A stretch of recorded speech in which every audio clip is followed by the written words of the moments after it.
జైశంకర్ భారత విదేశాంగ శాఖ మంత్రిగా ప్రపంచానికే పరిచయం అక్కర్లేని నాయకుడు. అంతర్జాతీయ సవాళ్లను హ్యాండిల్ చేయడంలో ఇండియాకు ట్రబుల్ షూటర్. ఎంతటి టఫ్ క్వశ్చన్ ఎదురైనా సింపుల్ ఆన్సర్తో అగ్రరాజ్యాలనే షేక్ చేసిన హిస్టరీ అయిందే. అవతలి వాళ్ళు ఎవరైనా సరే జైశంకర్ టెంపర్మెంట్కు షాక్ అవ్వాల్సిందే. తాజాగా పోలాండ్ డిప్యూటీ పీఎంకు అలాంటి అనుభవమే ఎదురైంది. గతేడాది పాకిస్తాన్ పర్యటనకు వెళ్లి కాశ్మీర్పై అవాకులు చెవాకులు పేలిన పోలాండ్ ఉప ప్రధానికి ఫేస్ టు ఫేస్ మీటింగ్లోనూ మాస్ కౌంటర్ ఇచ్చారు. ఉగ్రవాదంపై ద్వంద్వ వైఖరి సరికాదంటూ క్రిస్టల్ క్లియర్ కామెంట్స్ చేశారు. ఇంతకు ఢిల్లీ మీటింగ్లో అసలేం జరిగింది? కాశ్మీర్ వివాదంపై పోలాండ్ డిప్యూటీ పీఎం చేసిన వివాదాస్పద వ్యాఖ్యలేంటి? పోలాండ్ డబుల్ గేమ్కు జైశంకర్ ఎలా చెక్ పెట్టారు? What's the story? కశ్మీర్పై కారు కూతలు, పోలాండ్ డిప్యూటీ పీఎంకు షాక్. ద్వంద్వ వైఖరి వీడమని ముఖం మీదే చెప్పేసిన జైశంకర్. పోలాండ్ డబుల్ గేమ్కి జైశంకర్ మార్క్ పాజిటివ్కి ఏంటి? అంతర్జాతీయ రాజకీయంలో ఒక దేశానికి విలువ ఉండాలంటే దాని విదేశాంగ విధానం అంత పర్ఫెక్ట్గా ఉండాలి. ఒకసారి నిర్ణయం తీసుకుంటే దానికి చివరి వరకు కట్టుబడి ఉండాలి.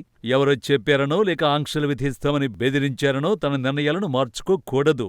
ఏ ఎండగా గొడుగు పట్టే ప్రయత్నాలు అస్సలు చేయకూడదు. ఒక్క ముక్కలో చెప్పాలంటే భారత్ తన విధానాలపై ఎంత బలంగా నిలబడుతుందో అంతే బలంగా నిలబడాలి. కానీ పోలాండ్ అలా చెయ్యలేదు. స్నేహం నటిస్తూనే భారత్తో డబుల్ గేమ్ ఆడింది. ఉగ్రదేశం పాకిస్తాన్కు దగ్గరవుతూ భారత్తోనే కయ్యానికి కాలు దువ్వింది.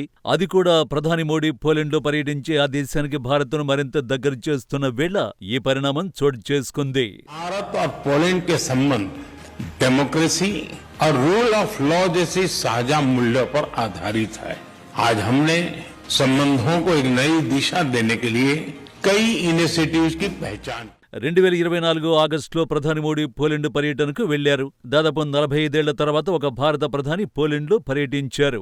భారత్ పోలాండ్ ద్వైపాక్షిక సంబంధాలు ఏర్పడి 70 ఏళ్లవుతున్న సందర్భంగా ఇరు దేశాల నేతల మధ్య కీలక చర్చలు జరిగాయి. ఈ పర్యటనలోనే భారత్ పోలాండ్ సంబంధాలను వ్యూహాత్మక భాగస్వామ్యం స్థాయికి పెంచారు.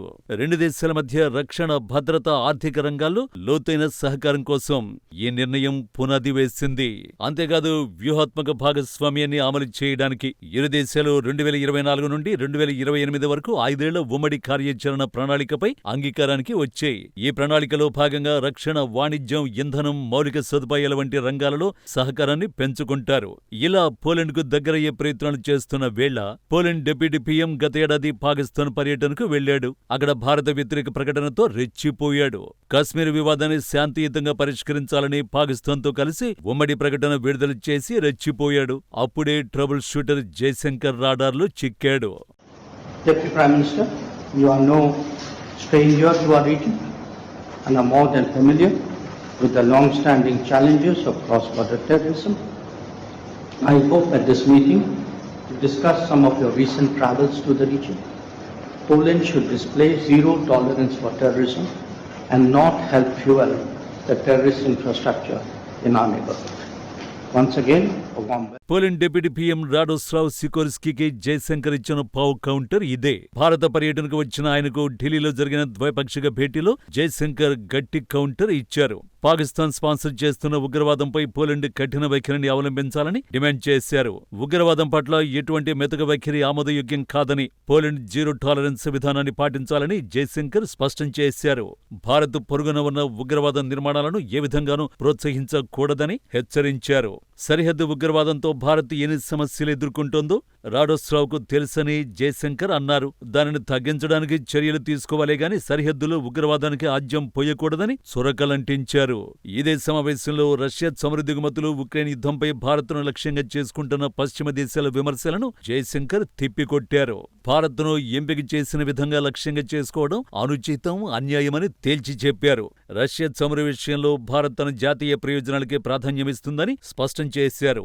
జైశంకర్ కౌంటర్ తర్వాత పోలాండ్ డిప్యూటీ పీఎం కూడా మాట మార్చారు. I completely agree with you on the need to counter transnational, trans-border terrorism.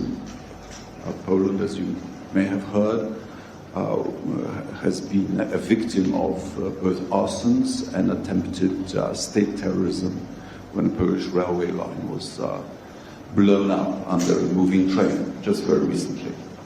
Fortunately, through the incompetence of the terrorists, there were no casualties. I also completely agree with you on the unfairness of selective targeting. గత ఏడాది అక్టోబర్లో పాకిస్తాన్ గడ్డపై నిలబడి కశ్మీర్ వివాదాన్ని శాంతియుతంగా పరిష్కరించాలని పాకిస్తాన్తో కలిసి ఉమ్మడి ప్రకటన విడుదల చేసిన సికోర్స్కీ ఇప్పుడు జైశంకర్ ముందు తలొగ్గారు. సరిహద్దు దాటి జరుగుతున్న ఉగ్రవాదాన్ని అరికట్టాల్సిన అవసరం ఉందన్న జైశంకర్తో ఆయన ఏకీభవించారు. సరిహద్దు ఉగ్రవాదానికి వ్యతిరేకంగా చర్యలు తీసుకోవాలన్న అభిప్రాయంతో తాము పూర్తిగా అంగీకరిస్తున్నామని సికోర్స్కీ ప్రకటించారు. ఉగ్రవాదానికి వ్యతిరేకంగా భారత్తో కలిసి పనిచేస్తామన్నారు. పోలాండ్ కూడా ఉగ్ర సమస్యలను ఎదుర్కొంటోందని తెలిపారు. నిజానికి పోలాండ్ నేతలే కాదు, ఇతర పాశ్చాత్య దేశాల లీడర్లు ఇండియాతో ఇలాంటి డబుల్ గేమే ఆడుతున్నారు. భారత్తో బలమైన సంబంధాలు కొనసాగిస్తూనే పాకిస్తాన్లో పర్యటించినప్పుడు కశ్మీర్ వివాదంలో తలదూర్చే దుస్సాహసానికి పూనుకుంటున్నారు. అందుకే అలాంటి వారికి కౌంటర్ ఇవ్వడానికి జైశంకర్ ఆలోచించడం లేదు, భవిష్యత్తులో ఆలోచించరు కూడా.